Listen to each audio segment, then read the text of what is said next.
Joining me now is pothole campaigner Mark Morrell, aka Mr. Pothole, who regularly tweets me directly about potholes. It's nice to talk to you finally. These potholes, if you're a cyclist or a driver, particularly if you're a cyclist, I do occasionally go and trouble the lanes of Lancashire on my bike. Potholes are no laughing matter. They're very, very dangerous to road users, walkers, cyclists, people on horses, people travelling on motorbikes. What do you think of this campaign in Wiltshire? And is Wiltshire particularly badly affected, or is it quite lucky when it comes to potholes? Thanks, Joe. Yeah, I remember you campaigning back in 2014, 2015 successfully in your own constituency. I think it's great that a teenager's got involved because, you know, here's a national issue, and whatever means you can draw attention, I think is worthwhile doing so. So I've used plastic ducks in potholes. I've used a number of things, dinosaurs, because some have been there so long, they're Jurassic potholes. But there's a serious side, as you said, lethal for cyclists and motorcyclists. It is a case that our road network's failing through decades of underinvestment by successive governments. It provides the blood supply to the UK economy. It's ignored enough, and at election time, I believe it's going to be in the top 5 issues that comes to the doorstep. Hard-pressed motorists are suffering damage, and the system is stacked against them to actually recover any claims as a result of pothole damage. Mark, I can tell you when I go door knocking in Lancashire, in Rosendale and Darwen, it's not in the top 5, it's normally the top 1. And Ben Thornbury has started fishing. Let's have a little look at what Ben has to say for himself. I brought a fishing rod, got a net, got a sign, and my brother's quite good at woodwork, so he made the sign. And we went out with it, made a face mask, and we went out into the road on a Friday morning when it was really busy and just decided to go fishing. I'd never been fishing before, but the roads in Malmesbury are awful. Abbey Row, Park Road, Athelston Road, they're just like, I describe it as a plague, just everywhere across the roads, and it's just damaging vehicles, damaging cars. It's not good.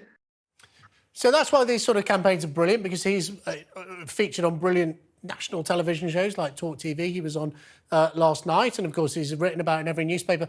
There was a campaign, I might add, in Ramsbottom, just down the road from me, where someone used to go out and draw rude symbols around potholes and label themselves as a sort of guerrilla Banksy, but they didn't quite use the word Banksy, they used something else that rhymed with it. And that meant that the council came out and filled the pothole straight away, because apparently it was so outrageous that these male appendages would be drawn on the street. And while we're not suggesting that anyone does that sort of criminal activity in any way here on TalkTV, this fishing in potholes has really raised the issue. But the government is listening. I just put this to you, that they have given an £8.3 billion fund to local authorities, 3.3 billion in the northwest, 2.2 billion in Yorkshire and the Humber, 2.8 in the West Midlands, and I can go on and on and on. So your campaign's working and the government's listening. Are we seeing the number of potholes in this country go up or down, Mark?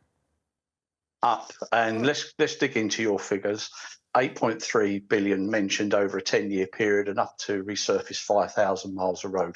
That's 3% of the roads in England under the 150 councils. So it's only enough to resurface Essex on its own. Nowhere near enough. 20% of our roads are failing, need major works or resurfacing work. So government listening a little bit, but ignoring the fact that it's a massive problem. There's a reported £14 billion backlog in England and Wales on carriageway works alone, £6 billion in bridge works. Mark, aka Mr. Pothole, thank you for joining us, and thank you for your help on my pothole patrol. Albeit a few years ago, it still continues. Now, turning to my panel, which one of you actually drives? Then we'll have to start with you then, Matthew. It's not good for the steering, is it? Because if you get your wheels caught in there, then the steering mechanism, and I'm no expert in motoring, but that is dangerous.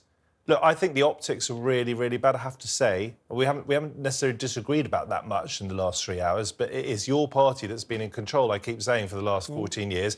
And when you have potholes, it is, to my mind, a visual representation to voters. Things Britain falling isn't apart. working. Literally, the Things roads are literally crumbling. falling apart. Well, yeah, I'm not saying it's a good thing, but as I say, the government has about 8.3 billion quid, not a small amount of money. Stella, as a passenger, because we learned that you don't drive, do you find your fillings being loosened as you get bounced over the potholes in London or anywhere else? Who is very passionate about protecting the environment, I try to walk everywhere as much as possible. Are you a cyclist?